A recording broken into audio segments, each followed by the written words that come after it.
Bonsoir Nicole, bonsoir Hervé. Bonsoir Marie, Bonsoir Marie-Hélène. Nicole. Bonsoir, je suis Nicole de l'équipe Ititao. Ce soir, nous avons le plaisir de recevoir Hervé qui va nous parler de l'alimentation vivante qui a transformé sa vie. Tout à fait. Hervé, je vais donc te laisser te présenter. Voilà, je m'appelle donc Hervé, je suis un jardinier de santé. Je m'occupe effectivement d'enseigner une autre façon de s'alimenter parce que c'est une expérimentation que je fais depuis maintenant 7 ans et qui a complètement transformé ma vie. Et comme je suis maintenant heureux tous les jours, j'ai envie de partager ça avec le plus de gens possible, et en tout cas ceux que ça intéresse, parce qu'on ne sait pas être heureux au milieu des malheureux. Voilà. Hervé, et comment as-tu connu ce mode d'alimentation? Alors, je vais raconter très brièvement ma vie, hein. Ma vie a été faite d'excès depuis l'enfance. Je me rends compte maintenant que j'étais déjà dans les abus alimentaires, notamment de sucre, parce que déjà à mon époque, on mangeait beaucoup de sucre, et puis moi j'étais extrêmement gourmand. Et puis à l'adolescence, je me suis mis à beaucoup grossir, j'étais mal dans ma peau, et puis je me suis mis à expérimenter toutes les addictions qui étaient à ma disposition à l'époque. Donc, en bref, je n'ai aucune honte à expliquer ça, hein. Il y a eu l'alcool, il y a eu la cigarette, il y a eu aussi ce qu'on appelle des pétards. Et puis après, j'ai expérimenté le LSD, l'héroïne. J'ai vraiment eu des périodes extrêmement sombres. Et au fur et à mesure, la vie m'a donné des leçons, c'est-à-dire que j'ai une bonne étoile et à chaque fois, je suis tombé extrêmement malade.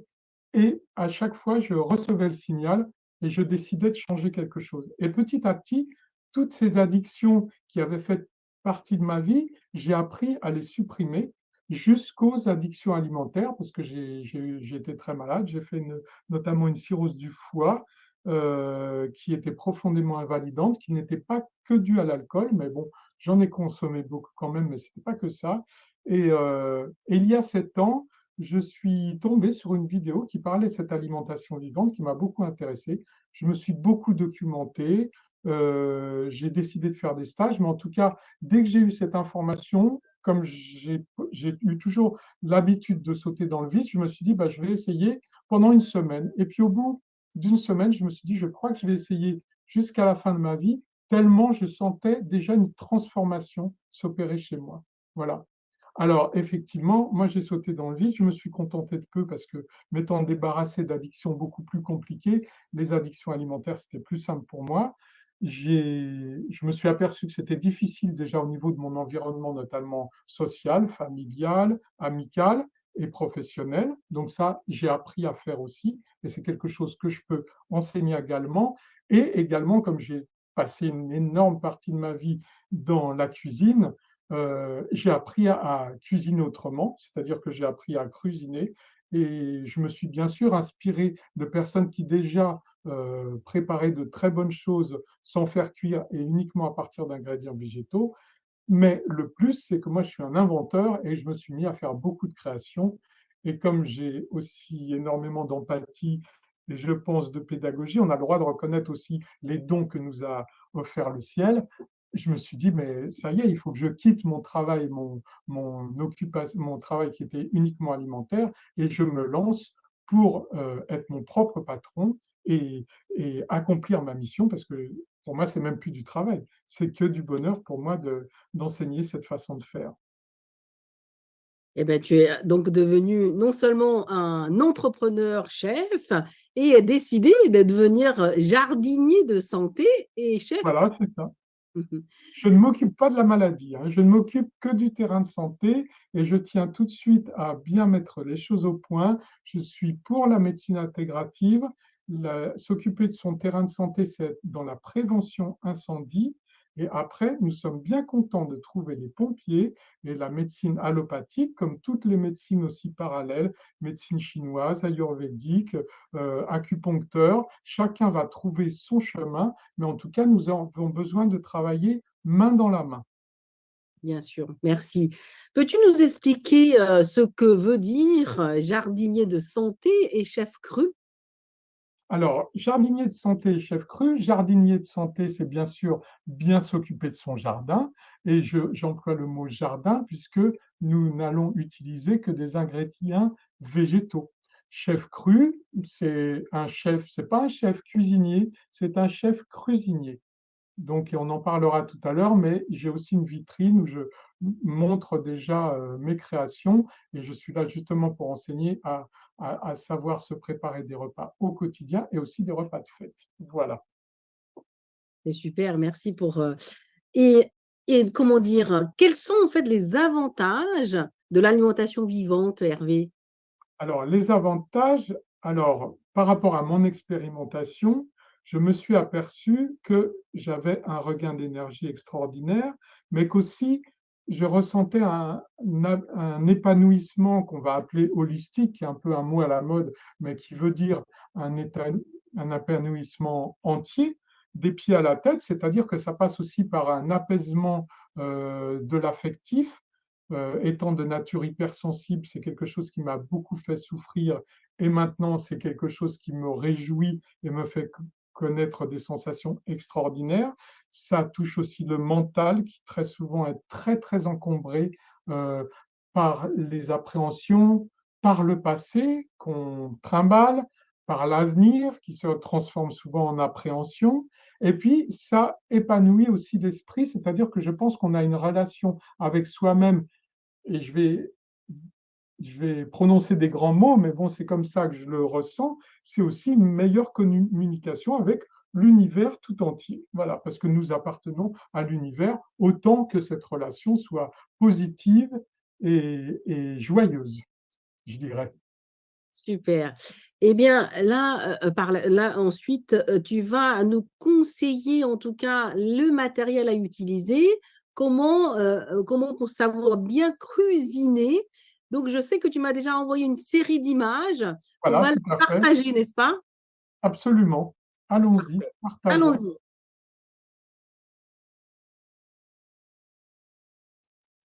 Alors, je pense qu'on m'entend en même temps. Alors, il est vrai qu'on va changer un petit peu nos outils.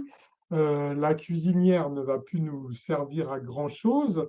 Bon, elle pourra, dans un premier temps, remplacer, par exemple, le déshydrateur. Je vous expliquerai tout à l'heure quand on en sera à cet appareil. Donc voilà, ça, c'est mes coordonnées. Ça, c'est pour la fin. On va passer Alors, au blender juste une petite seconde technique. technique. Tu Et peux voilà. peut-être Voilà, nous y voilà, le fameux blender. Donc ça, c'est le premier appareil que j'ai acheté. J'avais déjà un blender, j'avais aussi un plongeur à soupe. Pour se faire des choses vraiment fines, effectivement, il va y avoir un investissement au départ dans un matériel qu'on va appeler pro. Donc les blenders pro, généralement, tournent entre 30 000 et 38 000 tours par minute. Et ils ont, la majeure partie du temps, on les reconnaît parce qu'ils ont un pilon pour pouvoir aider la machine quand on fait des mélanges un peu plus épais. Donc le blender va nous servir à préparer des smoothies, donc des smoothies de fruits.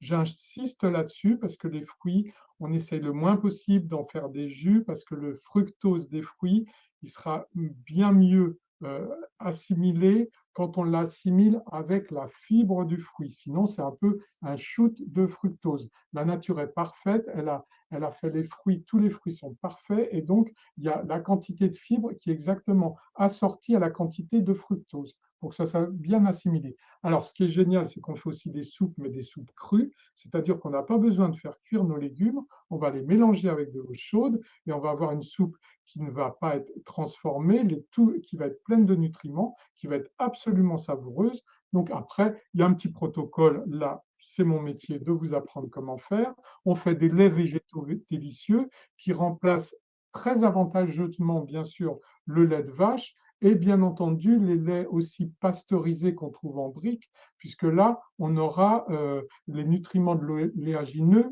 vivants. Et donc, c'est très simple à faire. On blende, après on filtre dans un sac à lait et on obtient en une minute un lait végétal absolument délicieux. On va faire des sauces émulsionnées et puis on va pouvoir se préparer des cocktails sans alcool, bien sûr, puisque je recommande les cocktails sans alcool qui sont aussi délicieux. Et puis au moins, une fois qu'on en a bu 5 ou 6, on ne va pas prononcer la phrase « tu t'es vu quand tu as bu ». Super, merci. Je passe au deuxième diapo pour Absolument. ouais. Donc, on va avoir le robot multifonction. Donc, généralement, tout le monde a ça. C'est un gros robot avec plusieurs accessoires. Donc, on va avoir les râpes pour râper les légumes. Tout le monde connaît les carottes râpées et le céleri à moulade. On va pouvoir émincer les légumes avec un disque, avec une lame. On va pouvoir maintenant, avec cette lame qu'on appelle lame en S, se préparer des rillettes et des pâtés végétaux sublimes et non cuits, vraiment délicieux, des pâtes à tarte, des crackers pour remplacer avantageusement le pain, des humus, des dalles pour l'apéro, pour justement tartiner sur nos crackers, des boulettes véganes j'en fais des brochettes, vraiment, c'est encore meilleur, moi je trouve, que les brochettes que je mangeais au barbecue, et on peut se faire des glaces absolument délicieuses. Et plein d'autres choses encore, mais ça c'est, voilà, la base. Alors, au diapo suivant. Alors ça, c'est l'extracteur de jus. Donc, j'ai bien mis jus de légumes. On peut adoucir nos jus de légumes par un fruit, mais c'est vraiment utile pour les légumes. L'avantage des jus de légumes, c'est que ça vous reminéralise vraiment très efficacement le corps, puisque plutôt que... Alors, c'est vrai on dit souvent, j'ai mis 3 kilos de carottes et je n'ai que 2 grands verres de jus de carotte. Et on a l'impression que toute cette pulpe de carotte, c'est quelque chose qu'on met à la poubelle. Déjà, en alimentation vivante, ce qu'on met à la poubelle, ça repart à la terre. Et donc, ça refait de l'humus et il n'y a pas de pollution ni de souffrance par rapport à ça. Vous allez consommer la somme des nutriments qu'il va y avoir, par exemple, dans ces 3 kilos de carottes, sans avoir besoin d'assimiler les fibres, parce que je ne vous dis pas, 3 kilos de carottes râpées, c'est absolument immangeable. Vous allez encombrer les intestins, c'est absolument impossible. Donc ça, c'est l'outil vraiment de base pour se reminéraliser. Et puis, les jus de légumes en apéritif, c'est délicieux aussi. Mais on peut faire aussi avec différents filtres, on peut faire des glaces, et on peut faire aussi des purées d'oléagineux, purées de noisettes, d'amandes, et puis après les purées de noisettes ou d'amandes, on peut rajouter du cacao cru et de la pâte de date, et puis on fait du Crutella. C'est absolument délicieux. Ah oui, tout est délicieux là, ce que tu dis, ça donne envie de Je manger. suis très, très gourmand et j'insiste pour avoir une transition douce et agréable quand on décide de modifier son alimentation et pour une transition agréable aussi avec son environnement social. Je trouve que la cuisine présente des avantages absolument extraordinaires. Ça réconcilie tout le monde. Alors, le déshydrateur, qu'on peut remplacer au début, parce que tout acheter en même temps, c'est vrai que c'est un investissement. C'est vrai qu'un changement de vie, généralement, c'est un investissement. Au départ, on peut se servir de son four. On le règle, si on a un four électrique, on le règle à basse température, on va dire à 40 degrés, 45, et on va coincer la porte du four avec un manche de cuillère en bois, par exemple, pour que ça ventile, pour qu'il ne reste pas hermétique. C'est comme quand on prépare des meringues, il faut qu'il y ait une ventilation comme les casques séchoirs qu'il y avait avant avec les bigoudis, parole de coiffeur. Et donc, avec ce déshydrateur, on va pouvoir préparer des crackers, des préparations que j'appelle rôtis, c'est-à-dire que on va pouvoir apporter un goût mitonné et presque mijoté à des préparations. C'est comme ça que tout à l'heure, on verra comment on peut préparer des brochettes, des pizzas, mais qui restent vivantes et donc pas transformées à plus que 42 degrés. On va pouvoir se faire ces fruits et ces légumes séchés, absolument délicieux. On va pouvoir mettre aussi nos pâtes à tarte et on va pouvoir rendre nos oléagineux meilleurs et bien assimilables de meilleure façon parce qu'on va les faire tremper 8 heures pour opérer une pré-germination. Et après, on les fera sécher complètement pour les mettre après dans des bocaux. Et vous verrez, quand on achète par exemple des amandes crues, elles sont assez molles et elles collent aux dents. Quand on a fait ce protocole et qu'on les a fait tremper, bien rincer et sécher au déshydrateur, après, elles vont être très croquantes et très digestes et beaucoup plus assimilables. parce qu'elles auront subi un processus de pré-germination. Voilà. Super. Ce qui marche aussi avec les céréales d'ailleurs. Et là, ah ben là on est direct, par exemple, mais qu'est-ce qu'on peut faire avec cette crusine? Eh bien, par exemple, là, on a des petits canapés que j'ai préparés. Alors là, ce qu'on voit en bas, ce sont mes crackers, hein, qui sont faits à base de tournesol et de graines de sarrasin vitalisées. Et puis dessus, bah, devant nous, on a un houmous, voilà, que j'ai décoré avec du poivre de Szechuan. Sur la gauche, on a un guacamole épicé. Ah non, pardon, sur la droite et sur la gauche, si je ne m'abuse, c'est un, oui, absolument, c'est un dalle de lentilles. Super. Justement, quels sont les ingrédients en fait on peut rajouter, Hervé, dans Voilà, les tout à plats qu'on fait. prépare justement? Effectivement, on va rajouter une catégorie dans son placard, on va dire dans son placard à épicerie, une catégorie d'ingrédients qu'on n'avait pas forcément avant. Donc, par exemple, déjà, c'est les légumineuses comme les pois chiches et les lentilles, on va les avoir, on en avait déjà, mais là, au lieu de les faire cuire, on va les faire germer, on va les utiliser comme ça. Mais après, on va avoir des choses, justement, on va avoir beaucoup plus les amandes, les noisettes, les noix de cajou, les noix de macadamia, enfin voilà, toutes ces noix oléagineux qui vont nous servir à préparer des crèmes végétales, qui vont nous servir à faire, à avoir à faire des granolas, par exemple, qui sont à consommer comme ça à la bouche. On va pouvoir faire préparer des sortes de muesli, mais différemment. Et puis on va avoir toutes ces graines, graines de sarrasin, graines de tournesol, graines de chia, graines de chanvre, qui vont nous servir pour apporter, pour donner des textures, pour apporter aussi énormément de nutriments. On va avoir beaucoup d'épices, on va avoir des herbes séchées, on va avoir, voilà, on va avoir plein de nouvelles choses qu'on ne connaissait pas forcément. On va avoir un ingrédient qui est extraordinaire, qui s'appelle le psyllium, qui est un tégument d'une variété de plantain, qui est extrêmement bon pour l'intestin et qui va nous servir à donner beaucoup de texture aux choses un petit peu liquides qu'on voudrait un peu solidifier. Et comme ça, on va pouvoir se préparer des mayonnaises un peu plus épaisses, on va pouvoir se préparer des flancs, on va pouvoir se préparer énormément de choses. Eh bien, tu nous mets l'eau à la bouche. On va peut-être découvrir la deuxième recette. Allons-y. Alors là, j'espère que tout le monde a mangé parce que sinon, ça va être difficile de tenir jusqu'au bout, hein. Alors là, on a un navire d'avocats. Donc, on a un navire. Alors, le navire en lui-même, bah, c'est un avocat délicieux. Maintenant, je n'achète que des avocats d'Espagne parce que je trouve qu'ils sont excellents. Effectivement, on vit un réchauffement climatique et maintenant, en Espagne, ils commencent à faire des choses exotiques et ça marche très bien. Et dessus, j'ai mis un céleri que j'appelle raomoulade parce que c'est plus la mayonnaise traditionnelle qui, qui, euh, qui comprend 90% d'huile, la mayo. Alors que là, je vais avoir à peu près 90% d'eau et c'est aussi savoureux. Et puis dessus, j'ai mis une voile qui est faite, en fait, c'est un crackers d'oignon extrêmement croustillant et extrêmement savoureux. En tout cas, c'est un très beau plat. Oui, Très beau et plat. c'est extrêmement nourrissant aussi. Ah, bah là, voilà, la fameuse pizza. La fameuse pizza qui est faite avec une pâte à pizza croustillante. Dessous, nous avons une sauce napolitaine.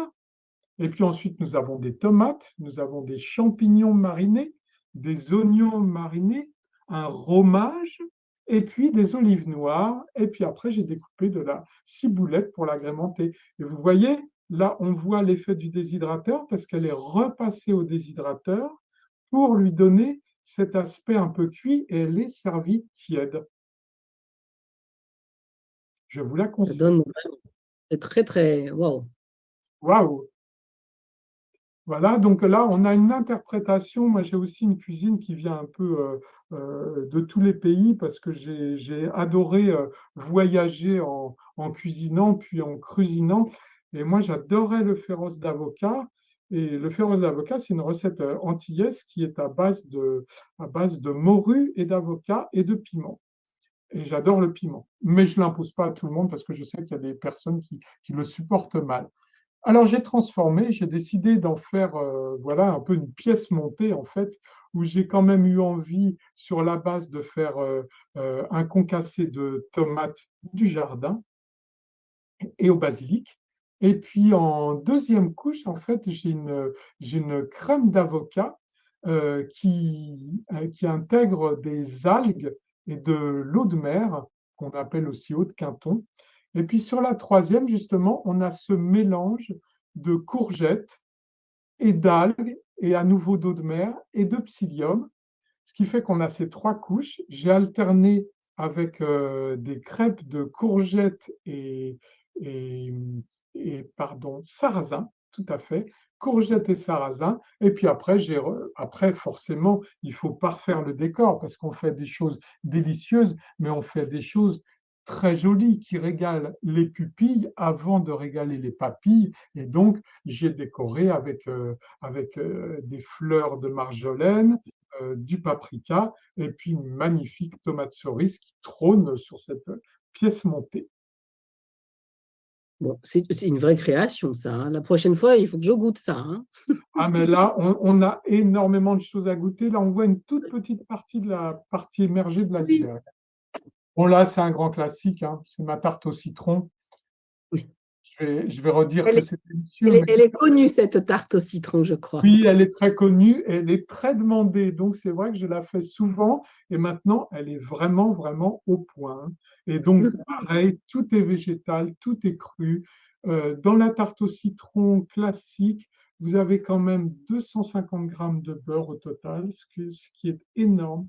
Alors que là, j'ai 125, en matière grasse, j'ai 125 grammes de cajou et je dois avoir 150 grammes de poudre de noix de coco. Et c'est tout. Et c'est absolument délicieux. Et je trouve qu'en alimentation vivante, en plus, les goûts sont beaucoup plus pétillants, beaucoup plus fleuris qu'en alimentation cuite. Et quand on a fini de manger, on ne court pas à la salle de bain pour se laver les dents parce que vous n'avez pas du tout ce phénomène de fermentation qu'on connaît, par exemple. C'est pareil, là, on a 250 grammes de beurre dans la tarte classique, mais on a 250 grammes de sucre blanc aussi. Donc là, la fermentation en bouche, voilà, quand je dis que le corps n'a pas le décodeur pour ça, pour transformer et pour comprendre ce qu'on lui donne dans ce que l'homme a inventé, quand on lui met 250 grammes de sucre et 250 grammes de beurre, même si c'est partagé en 8 parts, il a beaucoup de mal. Même si on a l'impression d'être habitué, en fait, cette impression est complètement guillotinée parce que c'est bon dans la bouche, mais ce qui se passe après et dans le temps, c'est autre chose, hein. À la fin d'un repas vivant, on est vivant. À la fin d'un repas lourd et traditionnel, on est un peu affalé et on a envie d'un digestif, ce qui généralement n'arrange pas les choses, hein. Mais je ne critique pas. Voilà, je l'ai beaucoup fait. Alors là, on a une tarte aux abricots. Pareil, là, on voit l'avantage du déshydrateur, c'est-à-dire qu'on a presque l'impression qu'elle est caramélisée, alors que pas du tout. Elle n'a pas été au-delà de 40 degrés. Mais vous avez un effet de déshydratation et d'évaporation des liquides qui fait qu'on arrive comme un caramel. Voilà. C'est très joli, hein. Je pense que c'est vraiment très bon, quoi. Oui, oui, oui. Puis je vous dis, quand je vois, je me dis, il n'y a que ça. Ah bah, et puis ça, alors là, ça, j'adore. Parce que ça, c'est l'exemple même euh, de comment transcender la trash food ou la junk food en raw food. Dans ma vie antérieure, j'adorais. Est-ce qu'on peut prononcer des marques? Ou peut-être pas, je vais juste dire, j'adorais les barres chocolatées, peut-être que tous ceux qui les connaissent, on la reconnaît, barres chocolatées avec dedans caramel, cacahuète, chocolat. D'accord? Bon, là, elle Je est pense que ça. transformée. Elle s'appelle Rockers. J'aime bien parce que c'est un peu rock and roll en plus. Et alors là, on a une crème chocolat, une crème cacahuète et un caramel beurre salé. Bien sûr, sans sucre, sans beurre, sans crème, sans sucre transformé, sans ingrédients même ultra transformés. Tout est à base d'ingrédients absolument naturels, bio, même le cacao est cru. Et effectivement, ce n'est pas l'alimentation de tous les jours, mais c'est extrêmement festif et c'est très agréable de pouvoir se faire un grand plaisir, de manger bien gras, bien sucré, bien voluptueux, bien capiteux, mais en se disant, là, le corps, il va savoir quoi en faire. C'est super. En tout cas, pour tous ceux qui nous écoutent ce soir, vous pouvez poser des questions à la fin du webinaire, hein. Donc, Oui, voilà. alors j'attends vraiment vos questions, même s'il y en a une, deux, trois, c'est déjà pas mal, mais je serais ravi d'y répondre, vraiment. Voilà, n'hésitez pas. N'hésitez pas. Recette. Alors, on passe aux recettes, parce que c'est bien joli tout ça, mais je vais vous donner quand même quelques petites recettes. On va avoir trois recettes. Trois recettes qui vont utiliser principalement le blender. Pour ceux qui n'ont pas de blender, tout le monde a un plongeur pour la soupe. Déjà, on va pouvoir faire des choses avec, hein. Et on va pouvoir, par exemple, faire cette soupe carotte coco au curry qui est absolument délicieuse. Donc, les soupes crues, pour l'hiver, c'est génial parce que tout le monde a peur d'être obligé de manger toujours froid. Non, on mange chaud et on mange des soupes qui sont délicieuses. Moi, avant, les soupes, je préparais la soupe pour la semaine. Alors, au bout du troisième jour, j'en avais marre. Elle avait réchauffé, réchauffé. Je mangeais toujours pareil. En plus, je vais vous dire, une soupe réchauffée 3 fois, il n'y a plus grand-chose à part les fibres du légume qui sont ratatinées par la cuisson. Il n'y a plus grand-chose comme nutriments et comme vitamines dedans, hein. Là, vous avez toute la vitamine. On va prendre 4 carottes, une demi-boîte de lait de coco, une gousse d'ail, une petite gousse d'ail. Dans le blender, ça pulvérise, donc vaut mieux même une demi, hein, parce qu'il faut y aller mollo. On va mettre une date comme exhausteur de goût. Toujours, moi je connais bien la cuisine asiatique et toujours dans les recettes salées, on met toujours une petite pointe de sucre pour exhauster les goûts. On va mettre une cuillère à soupe de curry rase, hein, et puis après, on va la faire tourner, puis on va goûter, voir si ça nous plaît. On va mettre 3 cuillères à soupe de tamari, parce que ça, c'est le goût umami qui va donner de la saveur et qui va saler en même temps la soupe. Et puis, on va mettre un demi-litre d'eau chaude. On va mettre tout ça dans le blender, mais pour l'eau, on va mettre juste couvrir les ingrédients au départ. Et puis, on va mettre en route, et puis on va réduire en purée. Et dès que la purée va être assez fine, on va compléter avec l'eau chaude, et puis on redonne un coup de blender, et c'est prêt. Facile. Et Facile. on sert sa soupe sans attendre. On n'a pas besoin de souffler sur la cuillère. On ne va pas se brûler la langue parce qu'elle va être à la température exacte et on va se régaler. Et c'est un plat complet, hein. Franchement, 2 bols de soupe comme ça, j'ai plus faim. Et c'est bien pour la ligne en plus. Ah bah alors, pour dire, dans mon expérimentation, alimentation vivante, et ce n'était pas pour ça, moi c'était pour enfin manger des choses que je digérais et retrouver de l'énergie et avoir envie de manger, parce que j'avais plus du tout envie de manger, plus rien ne m'inspirait. Mais en 12 mois, j'ai perdu 12 kilos, que je ne cherchais pas forcément à prendre, mais qui étaient vraiment les kilos que j'avais en trop. Ça, c'est une bonne nouvelle. Et on les perd petit à petit. Alors, la mayonnaise au cébette, ça c'est un pur délice. Donc là, je l'ai faite au cébette, on peut la faire nature, hein. Donc on va faire tremper, toujours tremper les oléagineux 8 heures avant de les utiliser. Et on les rince ensuite pour qu'ils perdent l'acide phytique et qu'ils rentrent, pardon, en pré-germination. Une cuillère à soupe de moutarde, une cuillère à café de psyllium, une cuillère à café de sirop d'agave, le jus d'un demi-citron, une petite pincée de sel, une belle pincée de poivre pour qu'elle ait quand même de la personnalité, et 25 centilitres d'eau. Pareil, sur le même principe, au départ, on ne fait que couvrir les ingrédients d'eau et après, on ajuste la texture avec un supplément d'eau s'il y en a besoin. On blende et puis c'est prêt. On goûte, on ajuste l'assaisonnement, on verse dans un bol et puis après, on va mettre à peu près le même volume de cébettes ou d'oignons nouveaux, par exemple, qu'on va couper assez finement et on mélange tout ça et vous avez un accompagnement absolument délicieux qui va accompagner toutes les salades vertes, salade de tomates, qui va accompagner aussi, si vous avez fait des boulettes végétales, ça sera succulent. On peut s'en servir même sur un crackers, vous mettez, on aimait bien la cuillerée de mayonnaise sur le petit morceau de baguette, ben là, ça va faire pareil, mais sur un crackers et toujours avec les mêmes avantages. Régal holistique. Voilà.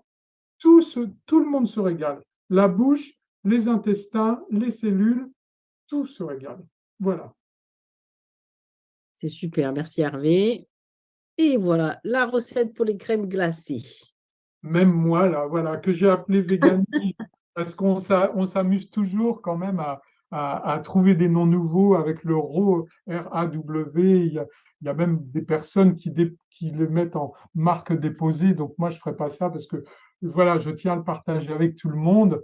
Mais je ne critique pas, hein, c'est ma démarche personnelle. Donc là, ma crème glacée Véganie, qui va être faite bien sûr sans aller embêter la vache et titiller ses mamelles, parce que pour moi, ces mamelles, elles sont destinées avant tout au petit veau, à son bébé, hein, et certainement pas à l'être humain. Et donc, on va mettre 4 bananes congelées qu'on va sortir du congélateur. On va attendre 10 minutes qu'elles se ramollissent un tout petit peu, parce que sinon, c'est vraiment des morceaux de cailloux. On va mettre 6 dattes pour donner un petit peu plus de sucré, pour la rendre plus gourmande. Et puis, on va mettre de l'extrait ou l'intérieur d'une gousse de vanille. Et puis, à partir de là, soit dans son blender, soit dans le robot Lamoès, on va faire tourner. Au début, ça va être un peu bruyant et laborieux. Et puis finalement, à un moment donné, en observant bien, on va voir qu'il se forme une crème. Et puis tout va se mettre à foisonner. Et puis, c'est magique, c'est prêt. Donc, la texture ressemble exactement aux glaces à l'italienne, vous savez, qu'on met en spirale dans les cornets.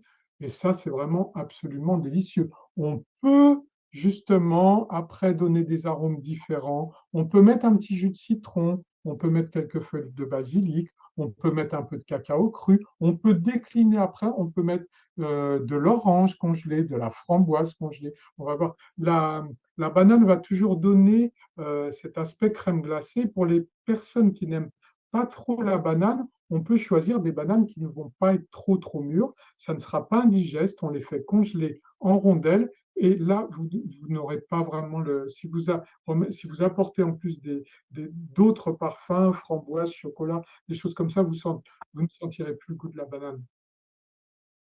Et puis, si vous n'aimez vraiment toujours pas parce que vous êtes très allergique, à ce moment-là, vous utilisez d'autres fruits. Vous aurez moins cet aspect crème glacée. Voilà. C'est super, c'est super. Hervé, c'est super ces recettes, mais quand on ne sait pas vraiment les préparer, est-ce que on peut apprendre? Est-ce que tu donnes des cours, Hervé? Alors moi, c'est ma mission et c'est mon métier, mais c'est même pas un métier, c'est un plaisir. Et bien sûr, moi, je suis jardinier de santé, donc mes deux activités, j'anime des stages chez moi et en itinérant, et je fais des accompagnements aussi euh, en consultation individuelle pour aider les personnes à, à introduire ce mode de vie dans leur quotidien. Donc, je m'appelle Hervé, mon pseudonyme c'est Rive. J'ai un site internet qui est en construction, mais qui est déjà ma vitrine, qui donnera tous les renseignements. Et donc, c'est ryv.fr. J'ai ma vraie vitrine pour l'instant, parce que comme je suis ma propre agence de communication, je me suis senti très à l'aise sur Instagram. Donc, c'est le réseau social que j'ai choisi. Donc là, on me trouve à RYV 99999. Et sinon, on peut me contacter par écrit. Alors là, j'ai vu que ma diapo, elle n'est pas géniale quand même. Donc, parce qu'il manque la fin. Donc, prenez le temps de noter. C'est ryv.j2s, comme jardinier de santé, @hotmail.com. De toute façon, ah bah oui, non, c'est la dernière diapo. Mais je pense. Ah non, elle est peut-être pas au-dessus de moi non plus. C'est peut-être, c'était trop gros et c'est coupé, j'imagine, hein? Et ça s'est coupé parce on va tout dire, hein. Moi, j'ai honte de rien. La diapo, je l'ai préparée vraiment au dernier moment et le retournais. Et voilà, je travaille sur Photoshop parce que ça aussi, c'est quelque chose que je maîtrise. Mais là, dans le feu de l'action, eh bien, le mail.com a été passé à la trappe. Donc Donc, voilà, je répète, voilà. donc mail.com. Oui, Hein. De toute voilà. façon, s'il y a une difficulté, vous pouvez m'écrire en message privé, parce que là, ce qui apparaît, c'est Instagram. Vous pouvez m'écrire en message privé sur mon RIV 99999. Bien Voilà. sûr. Enfin, vous trouverez également ces informations sur notre chaîne YouTube. Hervé, est-ce que tu as déjà donné les dates de stage? Alors, les dates de stage. Alors, mes prochaines dates de stage, ça va être au mois de novembre. Alors, ça sera chez moi, à Angles-sur-Langlin, dans le nord de la Vienne, à côté de la gare de Châtellerault, dans un des plus beaux villages de France, où il y a plein de solutions d'hébergement. Et ça sera dans mon petit paradis, parce que j'ai la chance aussi de vivre dans une des plus belles maisons de France. Et ça sera le 14 et 15 octobre. Alors là, il faut se dépêcher parce que je suis presque complet, pour ne pas dire complet, et j'en ai un deuxième qui sera en semaine, par contre, le 25 et le 26 octobre. Et puis après, je vais être en baie de Somme les 5 et 6 novembre. Super, voilà. Notez ces dates. Vous pouvez Et envoyer. tout pareil, pour me tout contacter, si vous allez sur mon site web rive.fr, vous trouvez toutes les informations pour pouvoir me contacter. Bien, super. Alors, Hervé, on va passer un petit temps les questions. Oui? J'ai reçu quelques questions. Alors, Ah, parfait, ça me fait très plaisir. je vais arrêter donc le partage d'écran. Voilà. Hop, voilà, voilà. Alors, nous avons donc une question de la part Chaîne de l'Espoir et de la Santé. Oui. Et la question est, quels sont les livres qui t'ouvrent dans le vivant, dans tes recettes? Alors, les livres que j'ai lus, Oui, oui. Quels sont les livres qui t'ouvrent dans le vivant, dans tes recettes? ça, écoutez, alors je pense que la recherche va se faire sur Internet pour savoir il y a des grandes figures du vivant. Moi, je vais aussi parler des livres de recettes. Ma Bible, j'aime beaucoup le livre Crudescence. Nous avons aussi des livres qui ont été écrits. Il y a un livre de Nelly Grosjean. Nous avons aussi Marie-Sophie L qui a écrit un livre. Il y en a plusieurs. Renseignez-vous, l'alimentation vivante, l'alimentation crue. Vous allez sur la FNAC, alors bon, j'ai peut-être pas le droit de prononcer des mots, en librairie, sur Google tout simplement, et vous aurez tous ces livres-là qui effectivement ouvrent une porte sur le vivant. Après, vous avez aussi plein de vidéos de gens généreux qui font. Moi, pour l'instant, je ne fais pas de vidéos parce que le temps m'est très compté, donc mon activité. Mais je sais qu'à un moment donné, j'ai une chaîne YouTube et je vais me mettre à tourner des vidéos. Et la bonne nouvelle, c'est que je suis en train d'écrire un livre. Voilà, que je suis Super, en train de très accessible et en même temps extrêmement poétique. super, super. Merci pour la réponse. Alors, la prochaine question, voilà. Quel conseil donnerais-tu à quelqu'un qui souhaite commencer une alimentation vivante? Alors, très bonne question. Si on veut commencer à tester l'alimentation vivante, ça ne va pas être de supprimer des choses dans son alimentation, ça va être en ajouter. Et quand on ajoute du vivant, on va toujours commencer son repas par le vivant et finir par ce qui nous fait plaisir. On commence par s'alimenter, se nourrir, et après, on se fait plaisir. De plus, il y a des gens qui commencent et après qui disent mais non, c'est pas possible, j'ai des gaz, je digère mal.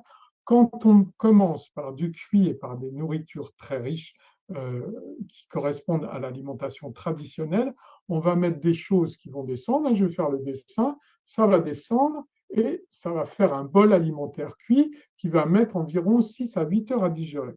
Et par-dessus, on va ajouter des fruits, des crudités qui mettent 1 heure à digérer. Alors, le principe de là, ça va se digérer doucement, il n'y a pas le décodeur, et puis là, ça va faire une usine à gaz, et puis ben, ça ne va pas passer. Et puis alors après, dans l'intestin, ça va être extrêmement gênant. Donc on commence toujours, et par le verbe commencer, on commence aussi sa journée par le vivant. C'est-à-dire que le petit déjeuner, on le commence vraiment purement vivant. On se fait des purées de fruits, des smoothies, des fruits à la croque, et on va commencer bien, bien, bien la journée.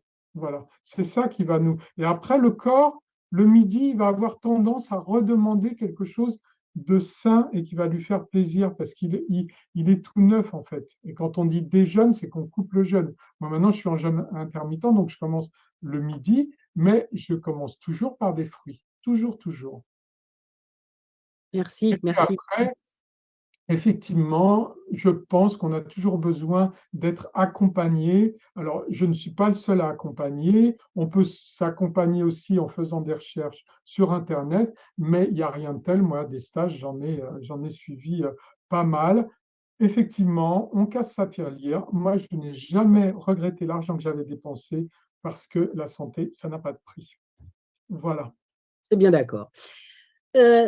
Question suivante, c'est comment gères-tu les saisons et la disponibilité des produits locaux? Alors, les saisons, les produits locaux. Alors déjà, ce qui est simple, quand on a la chance d'habiter à la campagne comme moi, et qu'on va au marché, et qu'on connaît ces petits maraîchers, bah, les maraîchers, l'hiver, ils ne vont pas vendre des tomates, hein. Donc, c'est vrai que quand on est à la campagne, déjà, on a cette idée des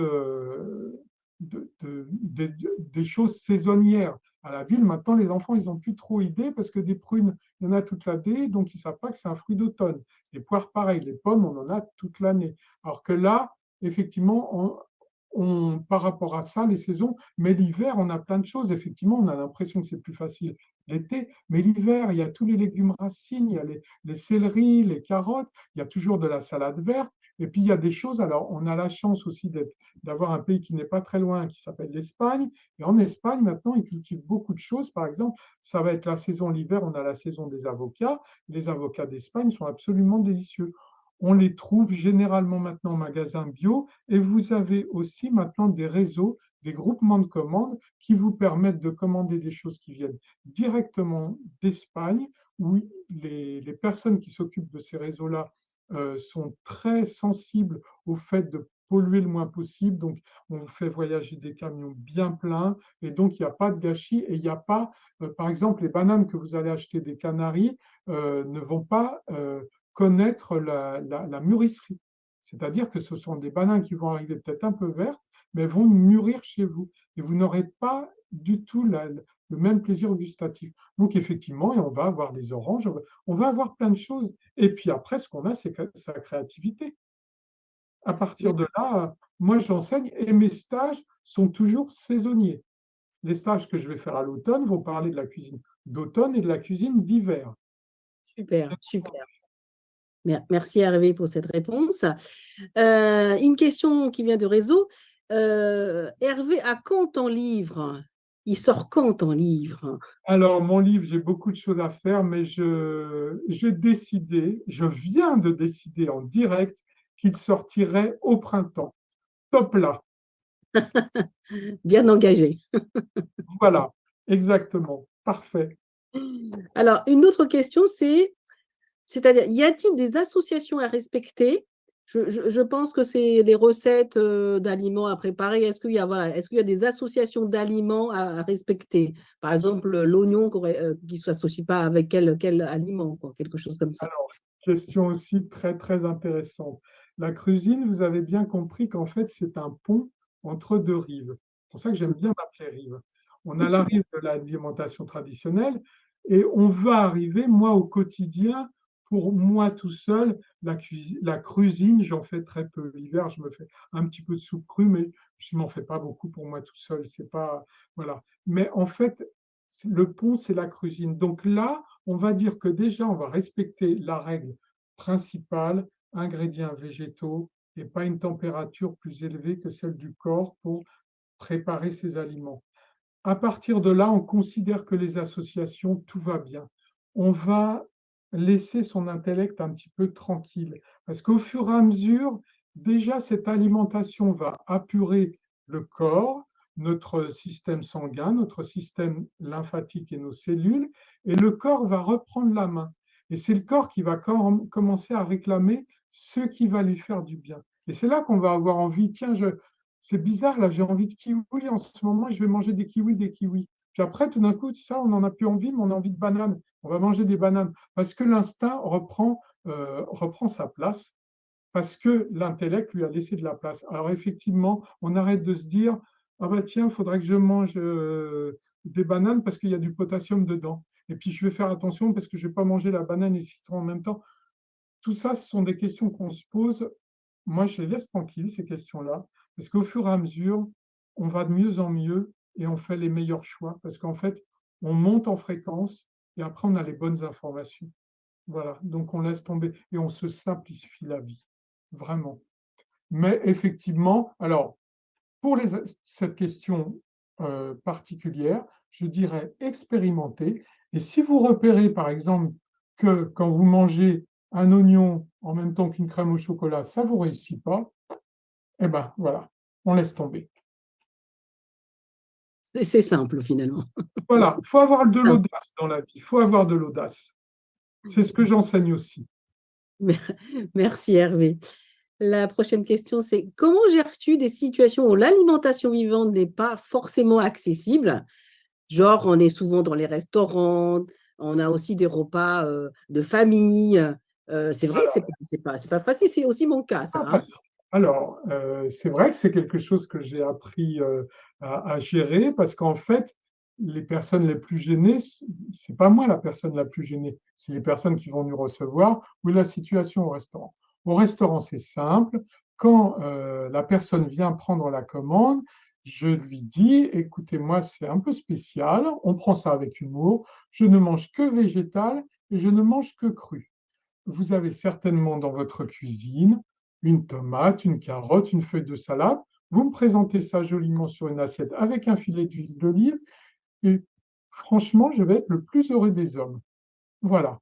Et puis après, de toute façon, si on le dit de façon bienveillante, on va forcément recevoir de la bienveillance, tout va bien se passer. Après, en famille, j'explique que l'important, c'est de se retrouver ensemble autour d'une table.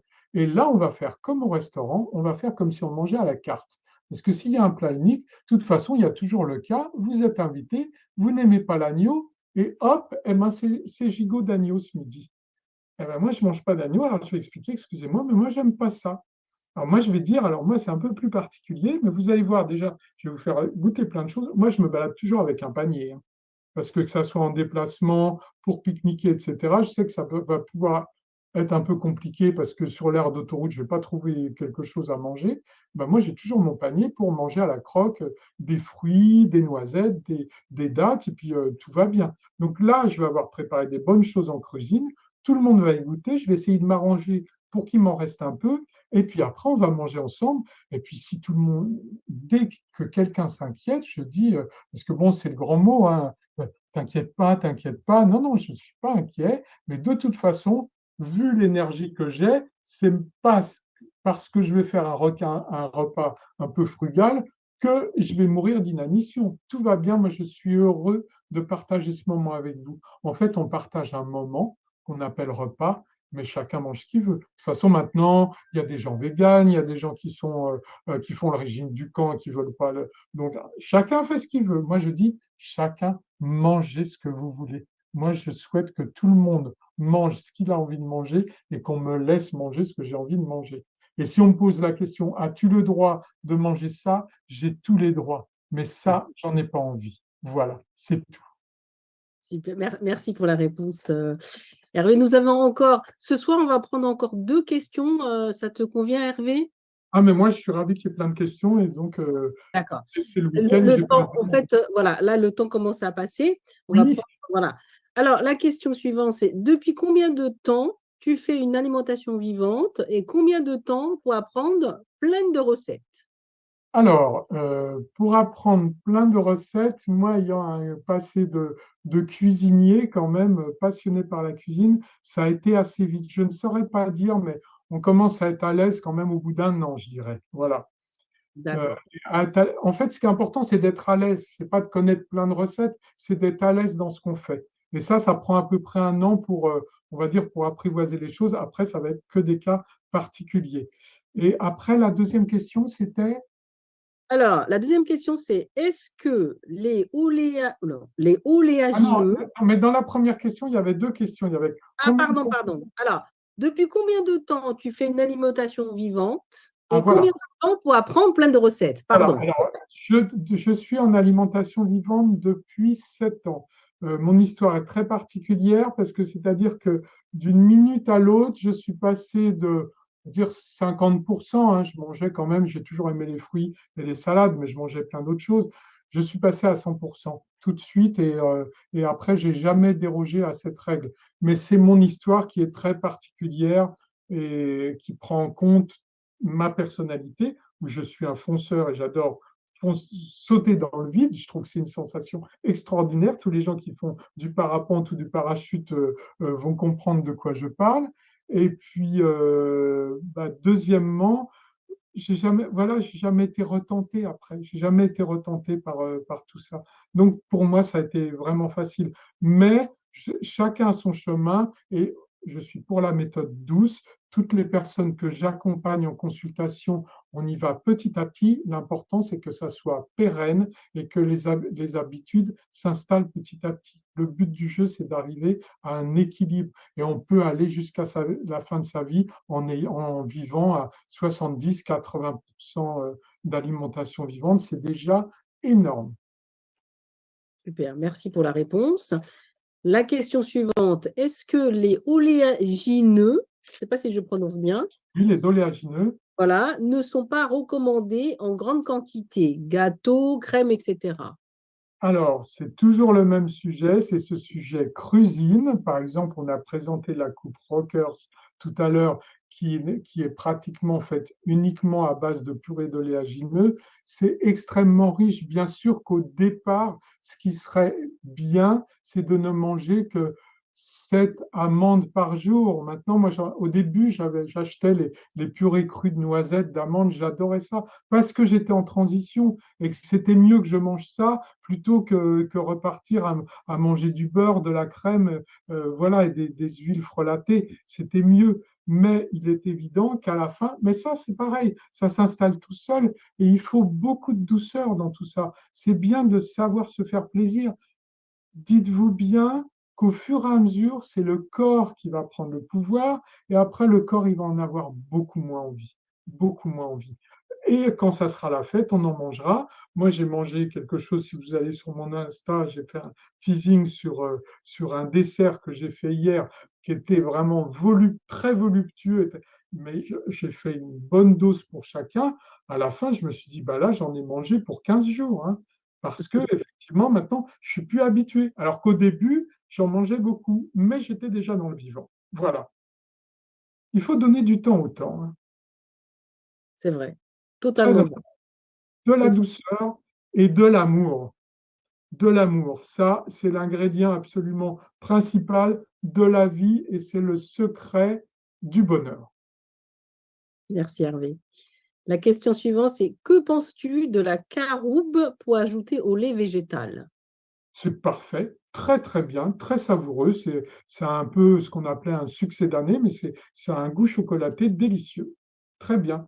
Toujours faire attention que ça ne soit pas torréfié, puisque dans tout ce qui est torréfié, grillé, qu'on a l'habitude de consommer en alimentation traditionnelle, même le cacao, je recommande vraiment de le prendre cru parce que là, c'est là où on a toutes ses propriétés médicinales. Quand il a été torréfié, vous avez eu la réaction de Maillard qui fait ce goût torréfié, très appétant, mais on reconnaît que la réaction de Maillard, ce sont des molécules qui sont cancérigènes quand même.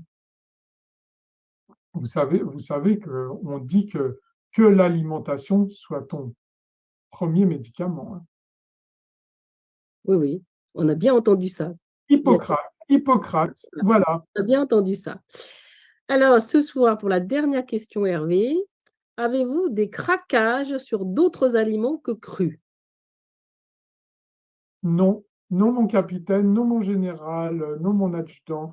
Jamais, jamais, jamais, je n'en ai plus envie parce que j'ai enfin une relation, euh, on va dire, entière de la pointe de mes orteils jusque le haut du crâne. Et quand je vois une frite ou un bout de pizza, toutes les choses que j'aimais avant, je n'en ai pas envie parce que je ne m'en arrête pas à la bouche et que je connais exactement l'effet généré après dans le tube digestif et puis après dans mon système circulant et après dans mes cellules. Le corps, il le sait maintenant. Donc, je n'en ai plus envie. J'ai arrêté l'alcool il y a 9 ans. Je n'ai plus jamais envie d'alcool. Je trouve que ça sent mauvais. Le fromage que j'adorais, maintenant, je trouve que ça sent très, très mauvais et je n'en ai absolument pas envie. Donc, non. Le corps, à un moment donné, n'en a plus envie. C'est mon histoire, voilà, parce que je n'ai plus envie de fumer une cigarette. Pour moi, c'est la même chose. C'est la même chose. Voilà. Merci pour la réponse, Hervé. Eh bien, nous avons passé une très, très bonne soirée avec Hervé et nous avons appris plein, plein de choses. J'espère J'espère. ouais, j'espère que vous aussi, vous avez appris plein de choses, beaucoup de recettes, en tout cas, à découvrir, à préparer. Merci à tous pour votre participation et votre écoute. Si vous voulez, Merci à tous. Merci à tous. merci Hervé, merci beaucoup. Merci beaucoup. Voilà, donc, alors, attends, je vais juste